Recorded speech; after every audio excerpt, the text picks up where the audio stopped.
Hello everyone, welcome SS amazing biology classes. आज वापस से फिर से हम लोग आ गए हैं नेक्स्ट टॉपिक को लेके। तो अभी हमारा क्या चल रहा है, अभी हम लोग पढ़ रहे हैं एलिमेंट्री कैनॉल के बारे में, जिसमें हमारा नेक्स्ट टॉपिक होने वाला है स्मॉल इंटेस्टाइन और लार्ज इंटेस्टाइन। मतलब अब तक हम लोगों ने ईसोफेगस और स्टमक यहाँ तक के पार्ट को कंप्लीट कर चुके हैं। नेक्स्ट हम लोग का कवर करना है कौन सा टॉपिक, तो इंटेस्टाइन का। ठीक है, उसके बाद इंटेस्टाइन के बाद फिर हम लोग पढ़ेंगे डाइजेस्टिव ग्लैंड के बारे में। ठीक है, और एक चीज और, वीडियो को आप स्टार्टिंग से लास्ट तक देखो। मुझे तो ऐसा लगता है कि आप लोग आधा वीडियो देखते हो, आधा छोड़ के हट जाते हो, जिसकी वजह से क्या है कि ना कोई कमेंट आ रहा है, ना कोई कुछ भी ऐसा समझ में ही नहीं आता, कुछ पता ही नहीं चल रहा है आपका कि आप पढ़ रहे हो, इससे वीडियो से आपको प्रॉफिट हो रही है या नहीं हो रही है। तो थोड़ा सा हमें भी पता चलना चाहिए। ठीक है, मेरे मोटिवेशन के लिए ही एटलीस्ट शेयर करो, सब्सक्राइब करो और वीडियो को लास्ट तक देखो। और कोई भी चीज़ें कंफ्यूजन आए, कोई क्वेश्चन आए जो आपको कहीं इधर उधर देखा आपने, तो उसको कमेंट सेक्शन में मेंशन करो।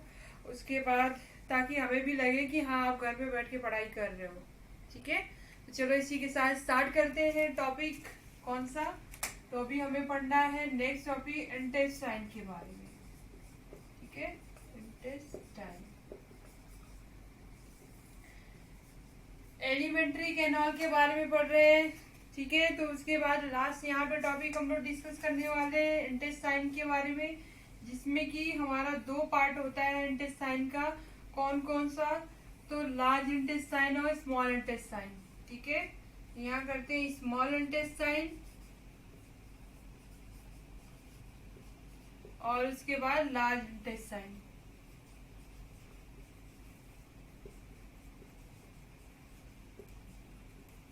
ठीक है, स्मॉल इंटेस्टाइन और लार्ज इंटेस्टाइन। अब देखते हैं स्मॉल इंटेस्टाइन के कितने पार्ट होते हैं।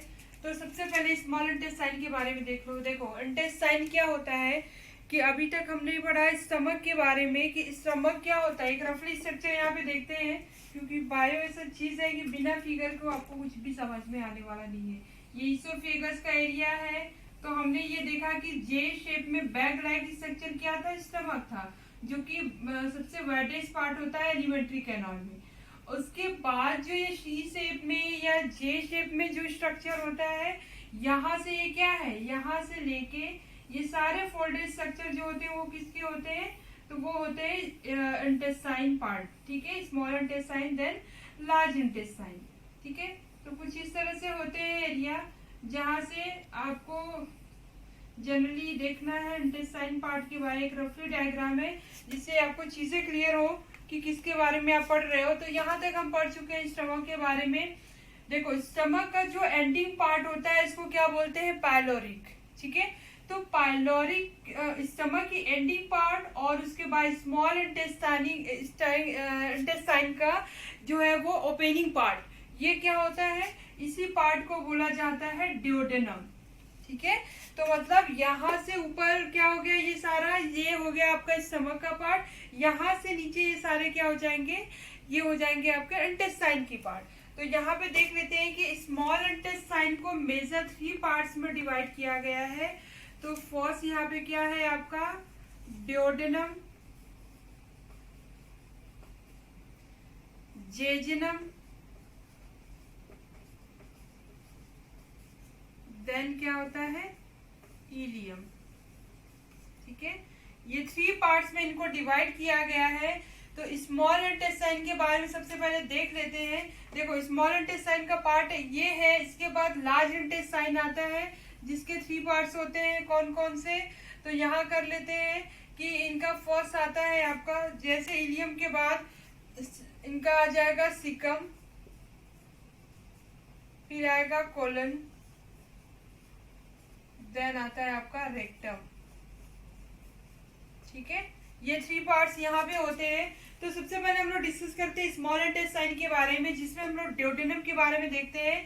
तो स्मॉल इंटेस्टाइन का जो लॉन्ग पार्ट होता है वो ड्यूडेनम ही होता है। और एक चीज और, यहाँ पे स्मॉल इंटेस्टाइन जो होता है, किस बेस पे इनको स्मॉल बोला जाता है और किस बेस पे इनको लार्ज बोला जाता है। तो लेंथ देखोगे बेटा तो यहाँ पे क्या होता है, जनरली स्मॉल इंटेस्टाइन की लेंथ जो होती है वो than to compare large intestine क्या होती है, ज्यादा होती है। कितना होता है, तो 6.5 सेंटीमीटर लॉन्ग जो होती है वो स्मॉल इंटेस्टाइन होती है। ठीक है, उसके बाद जो होता है इसमें अलग अलग पार्ट में डिवाइड है। उसके बाद जो होता है ये लार्ज इंटेस्टाइन होती है जिसकी लेंथ स्मॉल इंटेस्टाइन के कंपेयर में क्या होती है, कम होती है। ठीक है, और यहाँ पे देखेंगे कि क्यों इसको फिर लार्ज बोला जाता है, क्यों इसको स्मॉल बोला जाता है। तो लार्ज इंटेस्टाइन का जो एरिया होता है, सपोज दैट कि ये ट्यूबुलर है, एलिमेंट्री कैनाल का एरिया, स्मॉल इंटेस्टाइन में क्या होता है, नैरोवर होगा, और उसके बाद लार्ज इंटेस्टाइन में क्या होता है, डायमीटर ज्यादा होता है। मतलब than to compare small intestine जो इनका कैनल होता है वो क्या होता है, ब्रॉड होता है लार्ज इंटेस्टाइन का, इसी वजह से इनको क्या बोला जाता है, लार्ज इंटेस्टाइन। अदरवाइज इनकी लेंथ जो होती है वो किसकी ज्यादा होती है, स्मॉल इंटेस्टाइन की ज्यादा होती है। ठीक है, अब स्मॉल इंटेस्टाइन के अंदर देखते हैं कि देखो मेजर डाइजेशन का जो पार्ट होता है वो कहाँ पे होगा, स्मॉल इंटेस्टाइन के अंदर। स्मॉल इंटेस्टाइन पे मेजर कहाँ पे होता है, तो ड्यूडेनम पार्ट होता है। ठीक है, ड्यूडेनम जो होता है इनका हम लोग देखें अगर तो यहाँ पे 3.0 सेंटीमीटर जो होता है इसमें क्या होता है, इनका ड्यूडेनम पार्ट ही होता है। ठीक है, जिसमें कि यहाँ पे देखते हैं स्ट्रक्चर के बेस पे कि हमने क्या बोला कि स्टमक का पाइलोरिक और उसके बाद स्मॉल इंटेस्टाइन का ड्यूडेनम। ठीक है, ये एरिया यहाँ से स्टार्ट हो जाता है, स्टमक की एंडिंग पाइलोरिक यहाँ से होता है, यहाँ से क्या होगा आपका, यहाँ से स्टार्ट हो जाता है आपका ड्यूडेनम पार्ट। ठीक है, तो then to compare ileum and jejunum, इनका ड्यूडेनम क्या होता है, थोड़ा वाइड भी होता है, मतलब डायमीटर थोड़ा ज्यादा भी होता है। किसके कंपेयर में, स्मॉल इंटेस्टाइन के अंदर जेजनम और इलियम के कंपेयर में। ठीक है, लार्ज इंटेस्टाइन की बात यहाँ नहीं हो रही है, यहाँ सिर्फ हम डिस्कस कर रहे हैं किसके बारे में, स्मॉल इंटेस्टाइन के बारे में। तो इनके बारे में अगर देखा जाए तो यहाँ पे क्या होगा कि स्मॉल इंटेस्टाइन के अंदर ड्यूडेनम जो होता है वाइड होता है, then to compare jejunum and ileum. Major digestive part जो होता है वो यहीं से होता है, ड्यूडेनम, जेजनम, इलियम के पार्ट से, और एब्जॉर्प्शन प्रोसेस। तो यहाँ ड्यूडेनम तक क्या होता है, इनका डाइजेशन होता है, और ड्यूडेनम के पास ही यहाँ पे देखोगे तो क्या होता है, यहीं पे होता है leaf like structure which are called pancreas. कुछ इस तरह से पैंक्रियाज का स्ट्रक्चर होता है। पैंक्रियाज के बारे में डीप हम लोग पढ़ेंगे कहाँ पे, जब हम लोग डाइजेस्टिव ग्लैंड के बारे में पढ़ेंगे।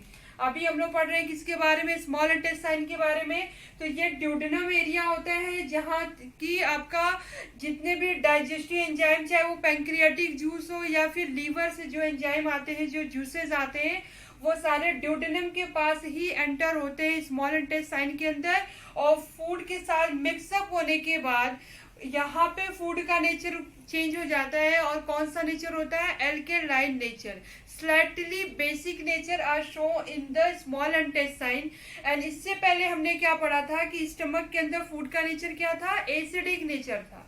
ठीक है, तो acidic nature chyme are convert into the basic nature, we can say alkaline nature in where in duodenum due to the presence of some juices and some enzyme which are secreted by liver and pancreas। ठीक है, तो liver pancreas से जो juices आते हैं वो mix up होते हैं काइम के साथ। काइम क्या होता है, तो काइम जो होता है यहाँ से जो HCl के साथ मिक्स होने के बाद, चेव के बाद, फिर उसके बाद क्या हमने क्या बोला था कि पेरिस्टाल्टिक मोमेंट जो होता है ऑल ओवर एलिमेंट्री कैनाल जो होती है वो चलती रहती है। ठीक है, सबसे ज्यादा कहाँ पे होता है, स्टमक के अंदर होता है, जहाँ की फर्दर जो मूवमेंट होता है उसी से ही डाइजेशन होता है। तो यहाँ पे क्या होता है, फूड पार्टिकल डाइजेस्ट होगा and then mix with the बोल सकते हैं एसिड। कौन सी एसिड होती है यहाँ पे, तो हाइड्रोक्लोरिक एसिड।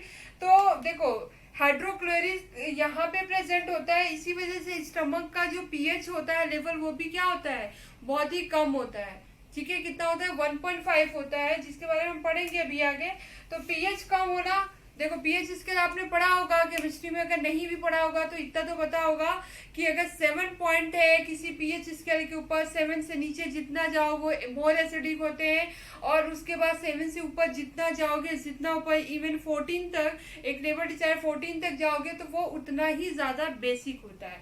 तो यहाँ पे 1.5 मतलब मोर एसिडिक, लेकिन यहाँ पे स्टमक का वॉल प्रोटेक्ट होता है किसकी वजह, म्यूकस की वजह से, जिसलिए एसिडिटी उनकी क्या होती है, वॉल को इफेक्ट नहीं करती है।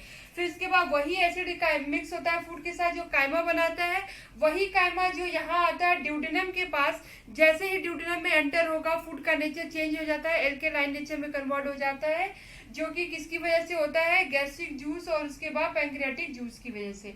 उसके बाद मिक्स होने के बाद यहाँ पे आने के बाद मेजर जो डाइजेशन जितने भी बायोमोलिक्यूल्स जो अब तक अपने स्मॉलेस्ट फॉर्म में आए थे, यहाँ पे क्या होंगे, यहाँ पे सिंपलेस्ट फॉर्म यूनिट मॉलिक्यूल के फॉर्म में वो आ जाएंगे, मीन्स की बेसिक यूनिट के फॉर्म में आ जाएंगे, जिससे कि वो क्या होगा, जैसे बेसिक यूनिट के फॉर्म में आएंगे उसके बाद ही फिर क्या होगा, एब्जॉर्प्शन प्रोसेस स्टार्ट होगा। ठीक है, स्टार्टिंग में अगर आपको याद होगा, आपने लेक्चर देखा होगा, नहीं भी देखा होगा तो मैं ऊपर एक आइकॉन में यहाँ मेंशन कर दूंगी, आप वीडियो पे जाके देखना कि वहां उसमें मैंने बता रखा है कि यहाँ पे क्या होता है कि जनरली जितनी भी चीजें, जैसे कि यहाँ पे हमने ये चीज कार्बोहाइड्रेट, फैट, प्रोटीन जो जब तक सिंपलेस्ट फॉर्म में कन्वर्ट नहीं होंगे तब तक वो हमारी बॉडी में अब्सॉर्ब नहीं होंगे। तो स्मॉल इंटेस्टाइन के जेजुनम और इलियम के पास आते आते मटेरियल क्या होते हैं, बिल्कुल अपने मोनो फॉर्म में कन्वर्ट हो जाते हैं। इट मीन्स कि यहाँ पे क्या हो जाएंगे, यूनिट मॉलिक्यूल में आ जाएंगे, कार्बोहाइड्रेट किस में कन्वर्ट हो जाएगा, ग्लूकोज में,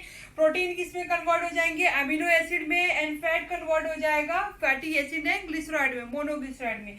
Then after all material, all biomolecule are absorbed in the jejunum part, and lastly absorption of the fat molecule because of fat having the ester bond which are very rigid form। तो यहाँ ester bond होता है fats के अंदर, जिसकी वजह से काफी स्ट्रांगली बाइंड होते हैं, इसलिए फैट अब्जॉर्ब होता है सबसे लास्ट में, और उसके बाद रेस्ट मटेरियल जो होता है इजीली यहाँ से अब्जॉर्ब हो जाता है, स्मॉल इंटेस्टाइन के पास से अब्जॉर्ब होके कहाँ पे आएगा, ब्लड में आता है।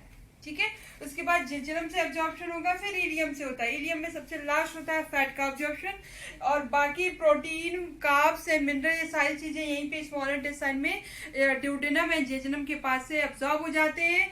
किसकी वजह से, स्मॉल इंटेस्टाइन के सरफेस जो होता है विलाई लाइक प्रोजेक्शन होता है और ब्रश बॉर्डर होता है, जिसकी वजह से वो इजीली अब्जॉर्ब होकर ब्लड में चले जाते हैं। ठीक है, उसके बाद लार्ज इंटेस्टाइन के पास आते हैं, तो लार्ज इंटेस्टाइन का डायमीटर जो होता है स्मॉल इंटेस्टाइन से ज्यादा होता है।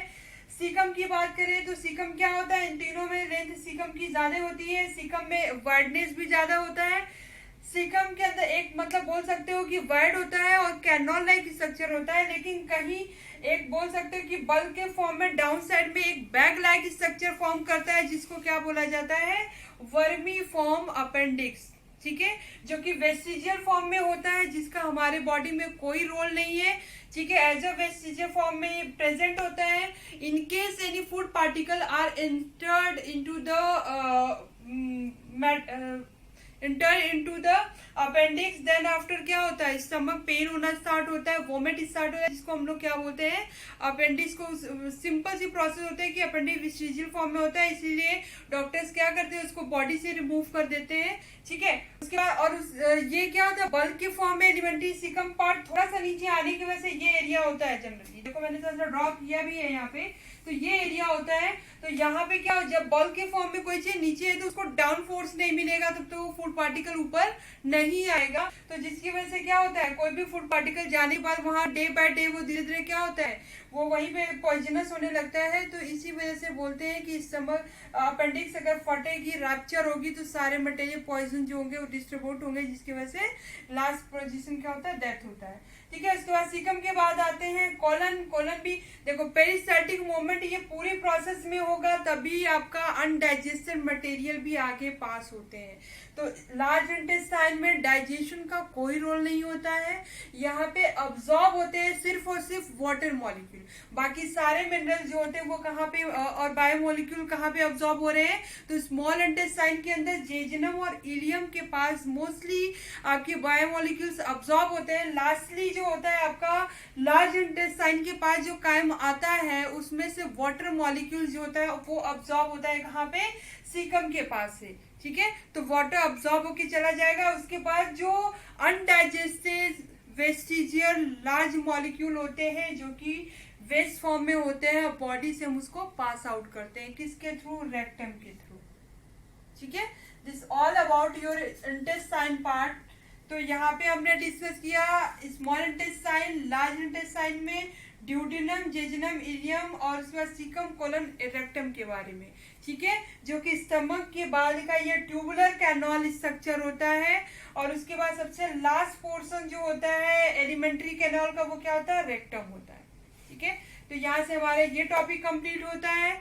और अभी तक आपको चीजें क्लियर हो गई हैं। अगर आपने ध्यान से वीडियो को देखा है तो इसको क्या करिए, लाइक करिए और उसके बाद सब्सक्राइब करिए और ज्यादा से ज्यादा अपने फ्रेंड सर्कल में, अपनी कजिन्स में ज्यादा से ज्यादा शेयर करिए ताकि ये वीडियो सबके पास पहुंचे। और सब्सक्रिप्शन भी ज्यादा से ज्यादा करो ताकि हमें मोटिवेशन मिले और हम चीजें आगे इसको कंटिन्यू करते रहें।